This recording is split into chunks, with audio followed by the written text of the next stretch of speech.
Do you love movies? So do I.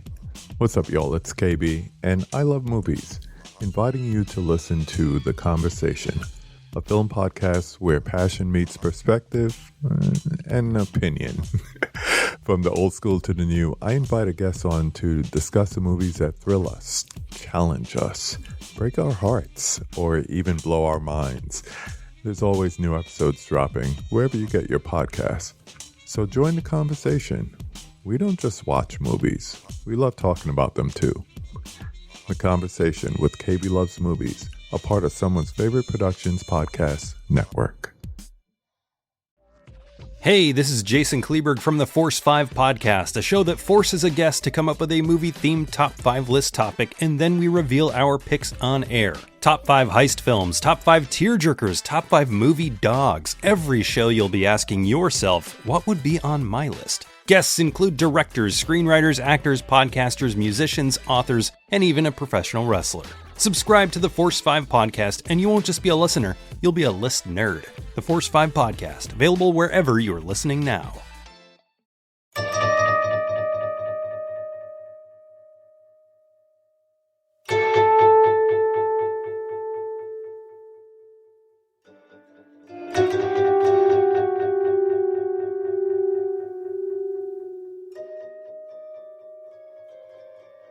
Welcome to Wake Up Heavy, the world's greatest horror movie podcast.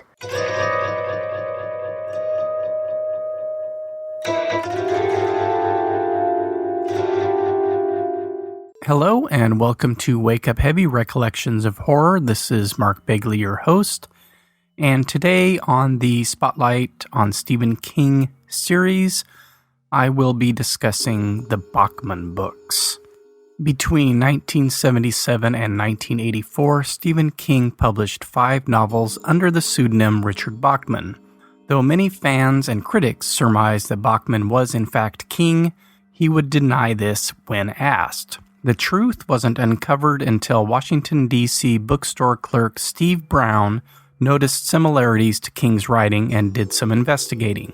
He found copyright information for one of the Bachman books in King's name at the Library of Congress, and I am not sure when that happened or which book. It's not stated in the Bachman book introduction or on Wikipedia.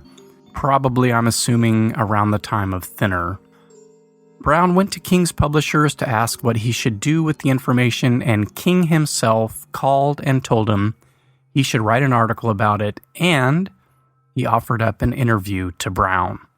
I mentioned early on, either in the introductory episode or on the first full episode, 74 to 79, in regard to Carrie, I think I mentioned that there had been 4 or 5 novels already written, and that Carrie was the first one published, at least under King's name. And a couple of these Bachman books were in that group of 4 or 5 novels that preceded Carrie. And the earliest example is Rage, which was originally titled Getting It On, and that was begun in 1966 when King was still in high school, and then he kind of set it aside and began work on The Long Walk. From my understanding, actually finished that book first and then went back, found the manuscript for Getting It On, and finished that one. Those books were published in 1977 and 1979, respectively. And one of the other ones was a novel titled Blaze that ended up not being published until 2007. It was heavily edited and rewritten by King, but it was published under the Bachman name, and this is one of the later Bachman books that I have never read. In the introduction to the Bachman books, King says that a couple of the stories were decent, one was okay, and 1 or 2 others were just awful, and I'm assuming those are the ones that have still yet to see the light of day. The third Bachman book, Roadwork, was written in response to the death of King's mother in 1974 from cancer. The book was written either around the same time or shortly after The Shining, and it was published in 1981. The Running Man, which King states was written in a frenzy in Less Than a Week was published in 1982, and Thinner was published in 1984. King has stated that the main reason for using a pseudonym was the simple fact that his publishers didn't want to oversaturate the market with his books. I guess the idea being that they don't want King books competing with other King books, which makes sense. But I don't know how long they held on to that stance since, as I've mentioned in past episodes, there are a number of years, especially in the 80s, where there is more than one King book published. Now, they may be novels and short story collections or something like The Cycle of the Werewolf and a novel, etc., but I don't think they worried too much about that as the years went on. But back in the early 70s, I'm assuming that was more of a concern. King also used Bachman as an experiment to see if his book sales were driven by quality or simply because of the Stephen King name. And this experiment has always seemed flawed to me. I mean, I even think I recognized this back in the mid-'80s when I first read the Bachman books. He kind of stacked the deck against Bachman, which led to a self-fulfilling prophecy. Bachman sold less than King.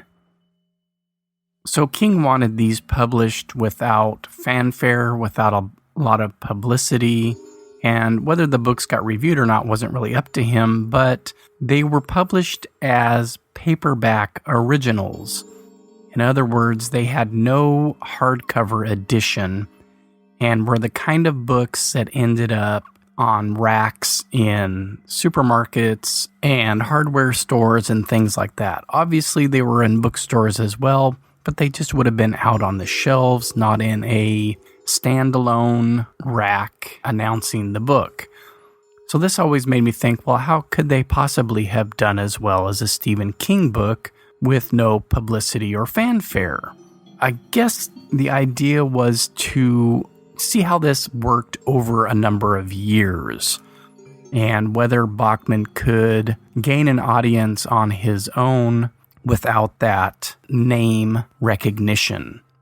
Still seems like a flawed idea to me, but it became a moot point anyway once King was outed as Bachman. Thinner, the fifth of the Bachman books, was published as a hardcover edition and sold 28,000 copies, which King notes was more than Night Shift's initial hardcover sales, so there was some momentum there. But once the news broke and Thinner was released as a Stephen King book, it sold 280,000 copies. Some people think that King used the pseudonym as a way to get away from the horror label, which he denies, and I can buy into that. A couple of these were written pre-Carrie, so there was no label there yet to run away from. He had already kind of taken divergent paths with The Stand and even The Dead Zone, Firestarter, you could say. There was always some terror and suspense in the books, but they weren't necessarily strictly horror. And then, of course, he moved even further from that with The Dark Tower. And so I don't dispute that claim of his. We don't really see any horror in the Bachman books until Thinner. I'm using the term the Bachman books for these first 5 that were published before he was outed. There have been a couple since. Blaze, which I already mentioned, and The Regulators, which I have not read. And Misery was to be a Bachman book as well, which I think I mentioned on the last episode. Or not the last episode, the 84 to 89 episode, not the extras episode, to be clear. So just to clarify, hopefully, there are the Bachman books, and those are the books written by Stephen King and published under that pseudonym either prior to 1985 or after, in the case of The Regulators and Blaze. And then there is the Bachman books, the omnibus that collected the first 4 novels, which had gone mostly out of print by then. Maybe The Running Man was still available in places, but it would collect those first 4 in hardcover for the first time. And if I'm remembering correctly, it was released as both a hardcover and as a trade paperback at the same time. And even though I was in the habit of buying King hardcovers at this point, I opted for the cheaper trade paperback, and I have a feeling that was mainly due to being something of a cheapskate my whole life. Although I think, in fact, I was attracted to the foil embossed cover of the trade paperback, and that is something that extended into my later life when I had a foil stamp and letterpress publishing company a few years back called Letterpressed. So that may have been a more aesthetic reason for getting that one, because the cover was basically just a bunch of text. And that is a book that I have lost along the way. I am fairly certain that I gave it to my brother-in-law in that time in the 90s when I dumped off all my hardcovers. I know I kept my paperbacks because I found them all in my trunk a couple years back, and those are I lent out to my niece. And so I just have a feeling that it fell apart due to multiple readings and being an oversized trade paperback book. A couple of years ago, when that Stephen King itch crept back up, I bought a mass market paperback. Always a cheapskate, folks. So I have made a big deal about this book being a big deal to me back then, and there's a very simple reason for that. In 1985, I was knee-deep in King obsession and had most likely read everything up to that point, a few of them multiple times. And so the news of this meant that all of a sudden there were 5 new Stephen King books to read all at once. And that was it. That was that simple. There was a glut of King material to get my grubby hands on. So big deal, right? 5 new books from a popular fiction writer. I don't know what to compare it to for other people, but if you have a favorite writer or musician or filmmaker or even actor, and all of a sudden there are 5 new pieces of art from that person, and now you get them all at once. 5 new Beatles albums have been discovered in the vaults. And in 1985, probably the last book that I had read by King was The Talisman, which had made a pretty big impression on me. And so I was clamoring for more. And in lieu of going back and rereading stuff, there's new material, sign me up. And this brings up something that I think about a lot. I may have mentioned it on an episode or 2 in the past. It's something that my friend Ronnie and I talk about. But I don't know how sometimes this information got to me, especially when it came to Stephen King books. I wasn't subscribing to Publishers Weekly. I guess it's from the local paper. I don't know, from the arts and entertainment section.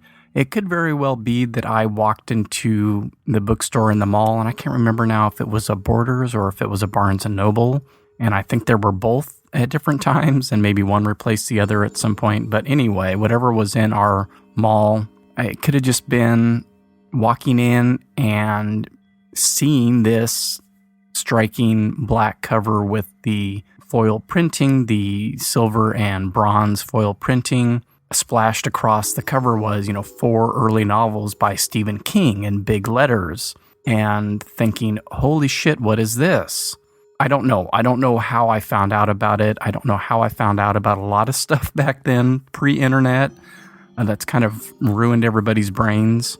But it was there, and it was late 1985. The book came out in October. It could have very well been a Christmas present again, since December was just a couple months down the road. Who knows? So I got it, not knowing anything about what the stories entailed, and read it with great interest. And I'm just assuming that the Stephen King version of thinner was released around the same time. Maybe it was released before.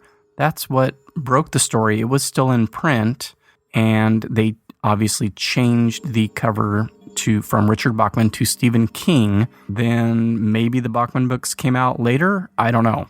If you know, let me know. I don't recall exactly how that went, but I had both. So let's get into the stories. As I have mentioned, Rage was written when King was still in his teens, and I think finished up when he was probably 20. It was published in 1977, the same year as The Shining, and I think if you compared the maturity level of the writing, you would see how much King had grown by the time The Shining was published. It's not a bad book at all. I enjoy it quite a bit. It is a bit controversial, which we'll get into, but it's obviously written by a novice writer. And since we don't have movies for most of these to talk about, I'm going to read the backs of the original paperbacks, which I was luckily able to find online since I don't have access to that. If nothing else, I would have read the little blurbs on the back of the mass market paperback omnibus that I have. But here we go. The sly voices in his mind whispered their terrible warnings, telling Charlie exactly what he had to do. And one by one, the students filed into the room, laughing, talking, never suspecting that today's class would be like no other. For today, Charlie would lead them in his savagely dangerous game of show and tell, and all their secrets would explode into a nightmare of violence and terror. Rage, a powerfully charged novel that explores the darker ranges of the mind and the horror of sadistic manipulation.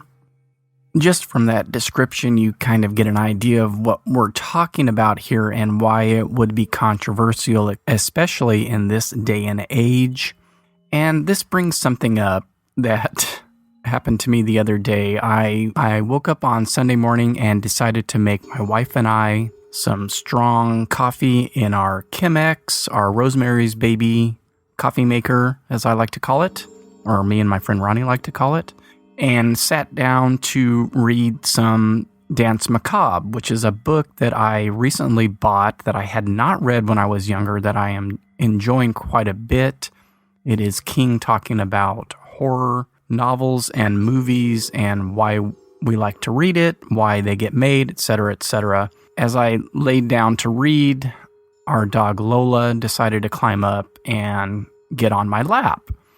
So I took a little picture of it, posted it on Twitter and Instagram, and wrote, "Couldn't be a finer Sunday morning. Lola lounging on me while I drink coffee and read some #Stephen King." So a little while later, some asshole decided to respond with, "Stephen King is a moron, but enjoy." And I don't really understand this compulsion in modern society to shit on people's cornflakes for whatever reason. I mean, it's rampant. We all know this. This is part of social media. I don't get it very much. I don't get a lot of response on most of what I post. And so I took a little look at who this person was and noticed that their Twitter handle started with @NRA, etc., etc. I won't read the whole thing. And that explained a lot to me. King is staunchly pro-gun control and has made that clear through the years. That has something to do with this book. It is about an angry young man, a senior in high school, the same as King was when he started writing it, named Charlie Decker, who takes his classroom hostage after killing his teacher and another teacher who intervenes. They play this twisted game of show and tell, like the description on the back says. It's a dynamic read. It's something that fascinated me, especially at that age. I was actually younger than that, but this was not an experience yet for most high school kids. This was, an anomaly. It almost presages so much of what has happened in the last 20 years. It's kind of eerie.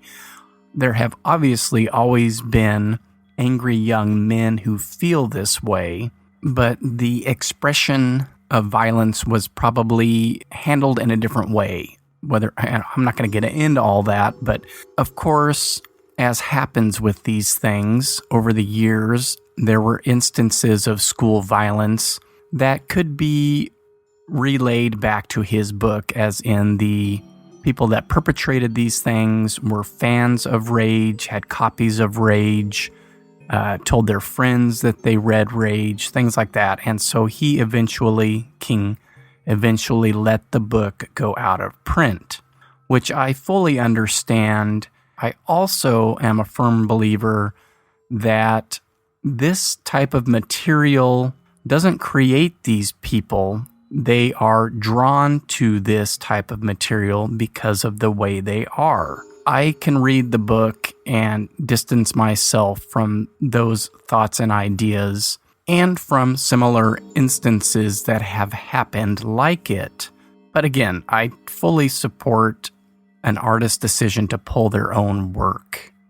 It is kind of interesting, though. He has another story called Cain Rose Up that is in Skeleton Crew, I believe. That's similar. It sort of turns into a Charles Whitman type scenario, and as far as I know, that is still in print, but I could be wrong. If you know otherwise, let me know. And this is the one story that I alluded to would most likely never be made into a movie. I can't imagine that King would sell the rights to a studio or to a filmmaker if he's let the book go out of print. Obviously, if you're interested, you can buy a used copy of the book and read it yourself. The second Richard Bachman book was The Long Walk, which was published in 1979, the same year as The Dead Zone. It's kind of interesting as I look at these paperback originals, or the facsimiles of them online, it just makes me think. We don't have King's name on it, and this is true of any book that's published, but we still have to have somebody write out this blurb. You know, someone probably getting paid pennies to do this stuff. We've got to acquire artwork. These are great looking little books. I kind of wish I had stumbled upon one of these. I may very well have picked up one or two just by the covers alone, especially this one. It's a really interesting image, got a nice red cover, and then this description on the back. The Place, an ultra-conservative America of the not-too-distant future. Ugh. The Event, the country's #1 sports contest, a grueling 450-mile marathon walk where a single misstep could be the last. The Competitors, the cream of the nation's youth, 100 red-blooded American boys out to make it to the top no matter who they trample on to get there. The Prize, a fortune in money, fame, and everything the heart desires for the one and only winner. But in a flawless society, there are no losers because the new American government knows how to bury its failures. The Long Walk, a novel of chilling, macabre possibility. This story and The Running Man share some superficial similarities. They both take place in dystopian futures with fascist-type governments and feature contests to the death or winner-take-all type events. In The Running Man, which I'll get to, it's more of a reality TV game show. And in this one, it is a winner-take-all type scenario where the last walker standing gets whatever he wants for the rest of his life. Or so they say. As I was reading through the Wikipedia entries on some of these books, it just made me realize that at least 2 of them take place in Maine.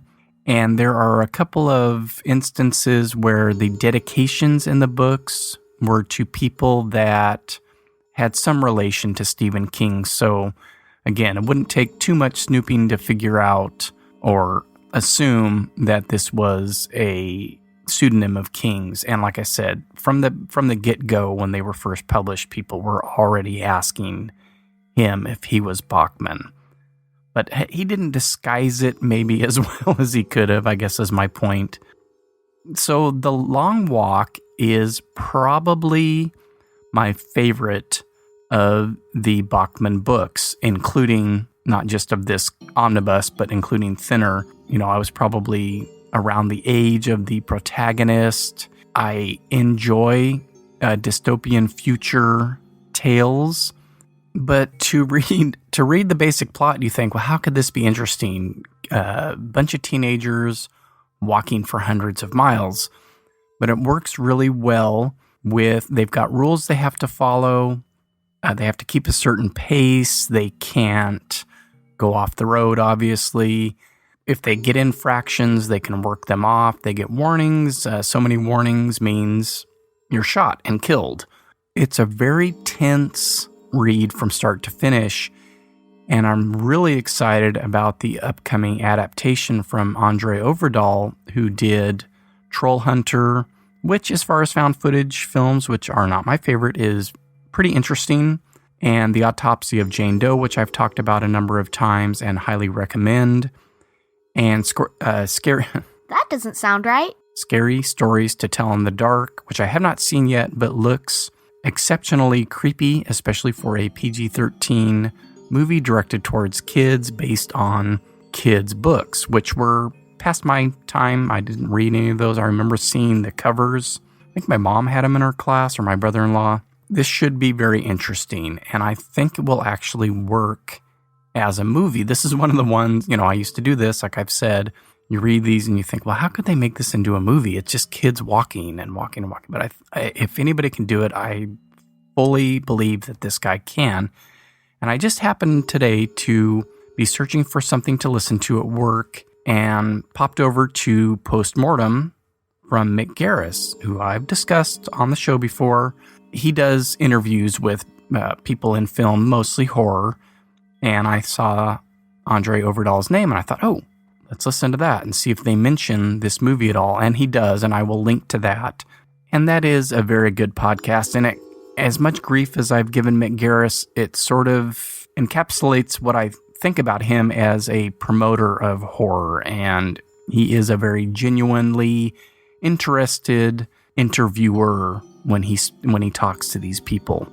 So I will link that. And I will also link the episode where he talks to Vincenzo Natali, whose new movie In the Tall Grass is on Netflix right now, and that is a Stephen King / Joe Hill novella that he adapted, and it is a trippy little number. I quite enjoyed it, and I plan on watching it again, so that is always means for a recommendation. Roadwork was the next Bachman book to be published, and it came out the same year as Cujo, and is most definitely my least favorite of all of the Bachman books. I did enjoy it quite a bit more on my recent reread. It's more of an adult novel, and I don't mean that to imply that I think the rest of Stephen King's work is juvenile. I certainly don't. Maybe appeals to, you hear so many, or at least I have seen so many people say that they started reading Stephen King in 4th grade or even younger, which it surprises me a little bit. I could barely handle it when I started in 7th grade or something. There is something there that appeals to kids, and it probably is just the horror aspect and the fear and working stuff out because we live in a scary world. But this is mainly a drama. There is no element of horror in Roadwork at all, but I did enjoy it more. I probably read it 2 years ago, maybe.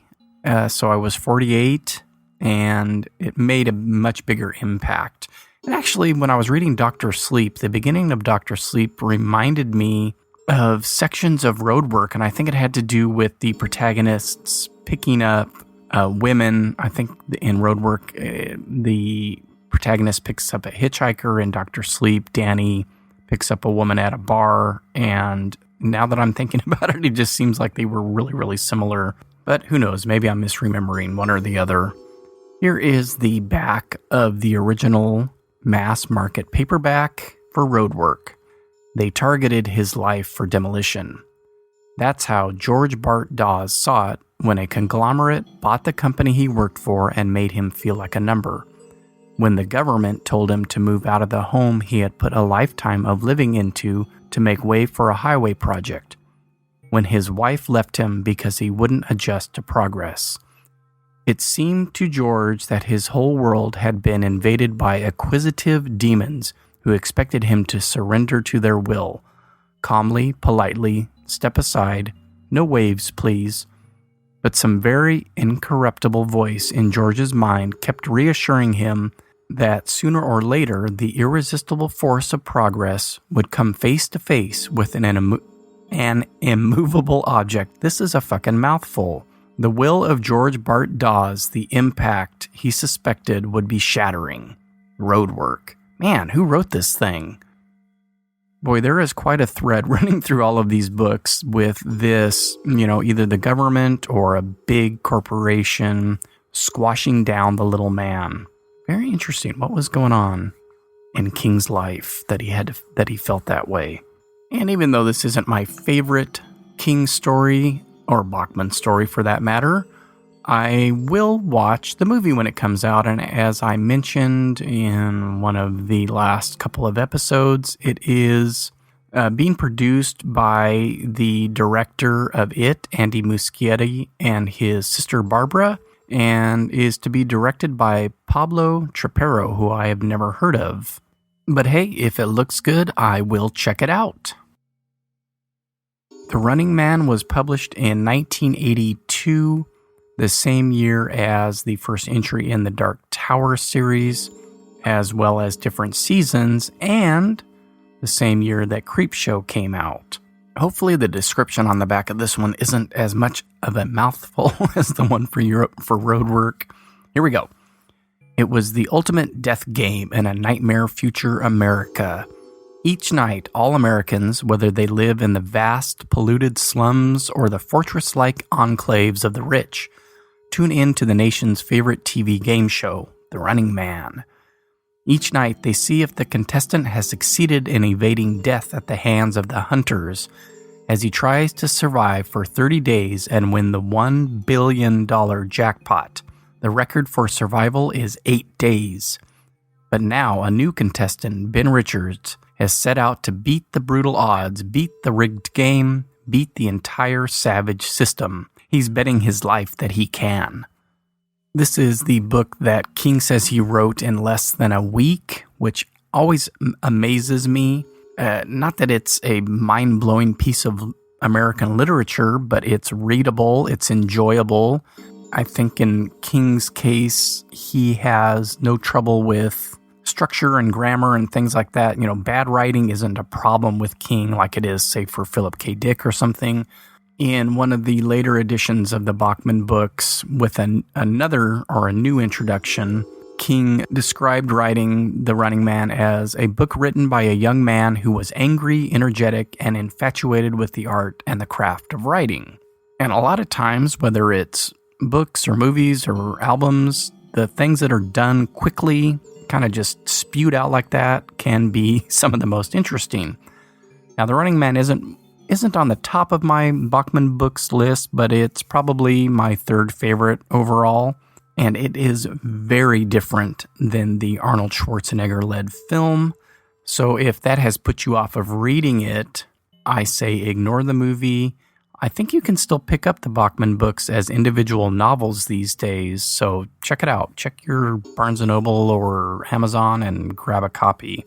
I have a sneaking suspicion that a version of this script existed before the Bachman outing happened, and when it did, they purchased the rights to the book, which means they could use the title and King's name to tack on to the film. And this isn't me being cynical. This stuff happens all the time. A lot of the Die Hard and Saw sequels were written as something completely different, seen as something that could be shoehorned into those properties, just like the Cloverfield movies, which are a really good and or bad example of that happening. Good in 10 Cloverfield Lane and bad in the Cloverfield Paradox, just in case anybody's wondering. Unlike a lot of adaptations, the differences aren't just superficial. Other than it being a game show and fight to the death, winner take all type situation, It is nothing like the story. And I'm not going to go through all the differences, but I think that the beginning is interesting to note in that this isn't a punishment in the book. It's a voluntary situation. There are all these different game shows that people can try out for. And the Running Man is the biggie because if you survive, you get $1 billion. And of course, our protagonist is down on his luck. I think he needs money because his wife is sick or needs an operation and decides to try out for it. The book is definitely grittier. It's a different kind of dystopia. It is not this neon bright TV world set in an arena, even though the world of the novel is much larger and Ben Richards can travel wherever he wants in the world. It's just a much more intimate portrayal. I always think of Total Recall in reference to The Running Man, big dumb action movie starring Arnold Schwarzenegger, taken from speculative fiction that has a much more dour, grimy, dirty feel. One thing I like about the beginning of the film is that this riot that is happening that Arnold Schwarzenegger is told to break up by shooting into the crowd and doesn't do it, and that's how he gets set up for this Running Man show. But the riot takes place in Bakersfield, California, and that is where my parents lived for a number of years, where my parents met and got married. It's where my much older sister was born, and where my friends Courtney and Gary live with their family. Yay, Bakersfield. It is basically a big, dumb action movie. I saw it in the theater and was thoroughly disappointed at how far it strayed from the source material. It suffers from Schwarzenegger one-liner-itis, and this had become a thing, obviously, starting with The Terminator, but really hitting with Commando and Predator. I think Predator came out the same year, if I'm not mistaken. But they're really particularly bad in this. Give you a lift? Here is Sub-Zero! Now, Plane Zero! Don't forget to send me a copy. Shame the network. That's right. Shame it up your ass. What happened to Gaza? He had to split. The only other things to note really about the film are that it was directed by Paul Michael Glaser, who people my age will remember as either Starsky or Hutch from Starsky and Hutch. I can't remember. I didn't actually watch that show, but one of the things he's most famous for. And then he had this weird stretch from 1986 to 1997 where he directed 5 films. The rest of his directing work was mainly TV, movies, and TV series. And before The Running Man, he did The Band of the Hand, which I vaguely remember. It's like a survivalist / Death Wish type scenario, if I'm remembering that correctly. And then after The Running Man, he had this weird stretch of sports movies with The Cutting Edge, The Air Up There, and Kazam.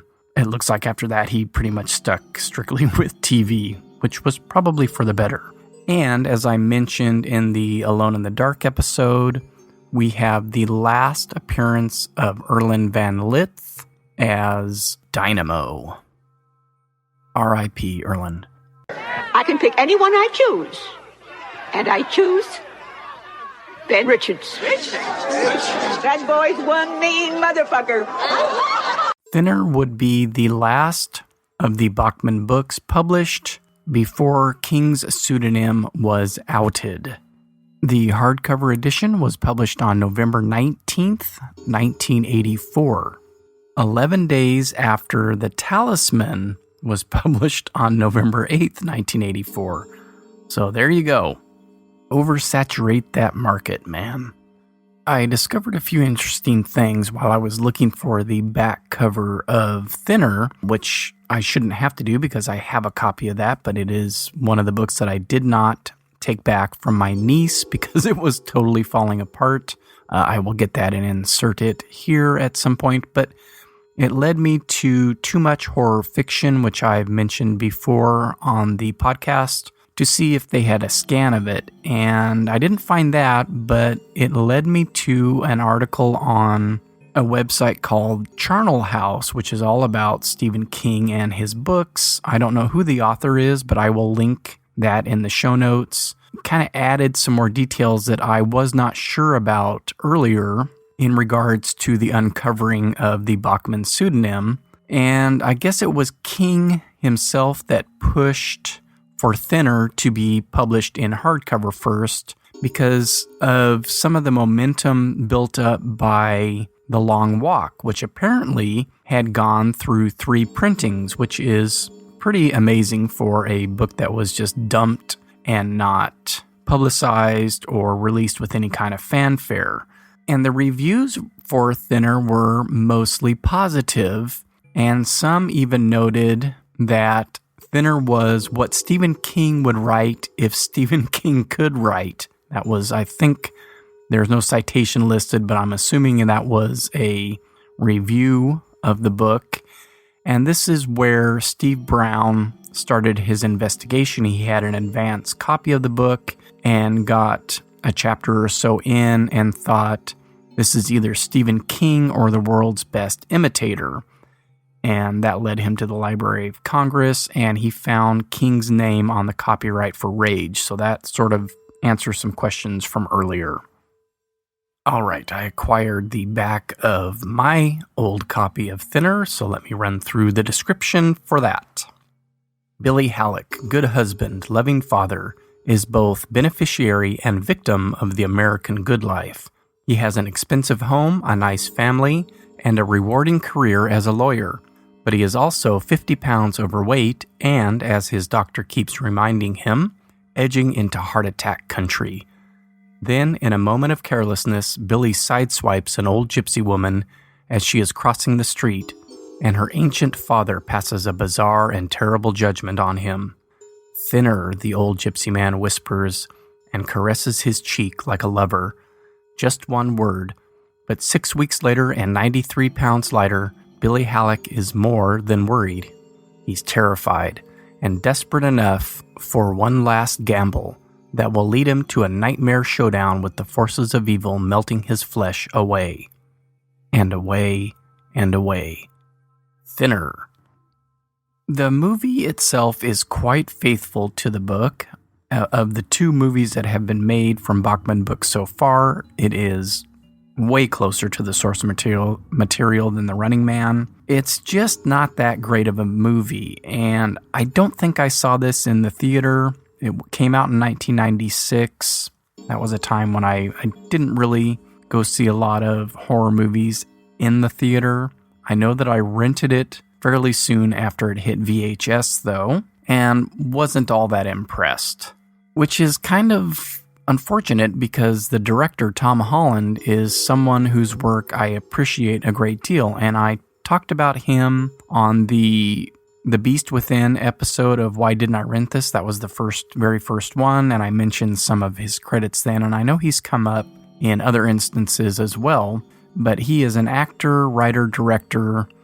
He does all 3 of those things to this day, and he's written some of my favorite movies. His first script was for The Initiation of Sarah, which is a pretty fun TV movie. He wrote The Beast Within, Class of 1984, Psycho 2, Scream for Help, which is a nutso film I know I've mentioned before, Fright Night, Child's Play. He directed Fright Night and Child's Play, and a couple episodes of Tales from the Crypt. Prior to the Thinner, he directed The Langoliers, which is just one of the most god-awful adaptations of Stephen King to come around. Again, I watched it in one of those really deep Stephen King dives, and it's just absolutely abysmal, mainly for the CGI present in it. But yeah, it's one of the worst. Thinner stars Robert John Burke as Billy Halleck, Lucinda Jenny as Heidi Halleck, his wife, and Bethany Joy Lenz as their daughter. And not the last time, but a couple times ago when I watched this, I was like, that girl looks really familiar. And so I looked her up and realized that she has been on a number of Hallmark Christmas movies that I have been forced to watch over the last few years. One of them, though, I actually watched and got hooked into, and didn't get to see the ending and had to wait until it replayed, which they always do, of course, and had to watch it to figure out what happened at the end. So I'll give him that. And then we have Joe Mantegna, who is basically playing his Fat Tony character from The Simpsons in this. I guess because it's the 90s, we've got Kari Wurr in there as a gypsy girl, and it just doesn't work for me. Oh, and Robert John Burke, I kept racking my brain as to why he looks so familiar, but he plays Ed Tucker, the internal affairs officer on Special Victims Unit. But the fat suit isn't very convincing in a lot of parts. I think when he's a little bit thinner, it works well. The other special effects are okay.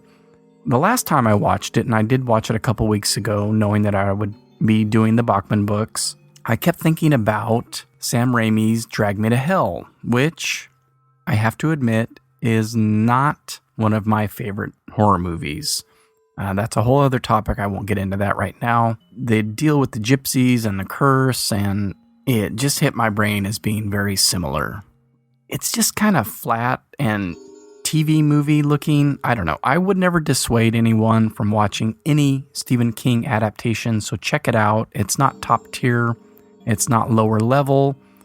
Check out the Langoliers if you want, if for nothing else but to see the CGI creatures. I think the idea for the Langoliers is very interesting.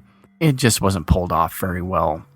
Okay, I think that brings us to the end of the Bachman books, and this went quite a bit longer than I was expecting, but I do have some news and notes to share at the end, a couple of ideas that I have for future episodes, and for things to add to episodes. I was asked by Sam Panico, who was on the Under the Silver Lake episode and a secondary one because we talked about other stuff.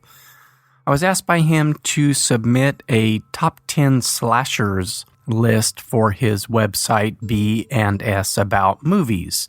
And I gave him one. I think it's going to come out at the end of October, which I will remind people of at that time. But it just made me think of something I had considered a while back regarding slashers, because I have noted numerous times that they weren't and still really aren't my favorite subgenre of horror film. But I thought I would play off of that since I have watched so many over the last 6 or so years. And as I was going over my list and looking at slashers lists from other people and just lists of quote-unquote best ofs so I could refresh my memory on the ones that I liked, it brought that idea back. And I think I will do a little series here probably after the Stephen King series is done. I don't know if I'm going to do another Stephen King episode or not. It would kind of take the place of the Why Didn't I Rent This sub-series just for a little bit, because a lot of those fall into that category. Things like Pieces or Happy Birthday to Me. Some of the other things, I don't want to name all my list. Some of the movies on my list I've actually done episodes on, and I have a title for it and everything set up. So I think I will start working on that.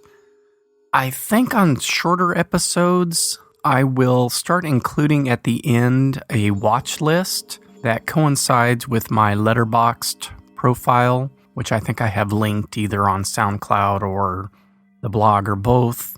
You can track what I'm watching during the year. I think I'm up to almost 365 movies. They're not all horror movies, and some of them are rewatches, but I'm still just keeping track of everything for the sheer heck of it, or from OCD or whatever. And so I will list off what I've watched and note anything that was particularly of interest to me that I saw. And so that'll get tacked on at the end of shorter episodes, not full-length episodes, although I don't have one of those planned for any time soon. So I do have another idea, and I have called out on people to supply me with something for this idea, and I'm waiting on a couple people, and I'm going to call them out by name at the end here to remind them that I'm waiting for something from them, and that would be my friends Courtney and Benji. And I know you guys listen to the episode, so you'll hear this. Get in touch Let me know if you're able to do that. Otherwise, I'll go with the ones that I already have and get that thing rolling. Oh, and I have a programming note, even though I know this becomes obsolete a day or two after this episode will air. The Blood on Satan's Claw is playing on TCM on October 10th at 11 p.m. Pacific time. So I think that's actually then October 11th, 2 a.m. Eastern time. Am I doing that right? Anyway, I'm recording it for myself. I've watched that movie twice. It is a new discovery for me. It is not a why didn't I rent this, because I had never heard about it until a few years back. I love it. It's weird. It's a cult movie, and I'm going to definitely do a new discovery episode on that. So set your DVR and catch it and look for an episode shortly, possibly next week. Oh, and stay tuned at the end here. You can hear some flubs from when I tried to read the back of the Roadwork cover. All right. Thank you so much for listening. Don't forget to subscribe, rate, and review Wake Up Heavy Recollections of Horror on iTunes, Apple Podcasts, etc. Have a great day, and don't forget, Anything can happen when you wake up heavy.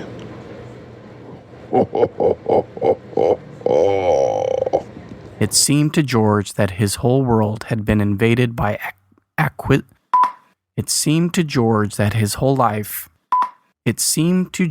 that his whole world had been invaded by acquisitive demons. Man, who wrote this thing? That boy's one mean motherfucker.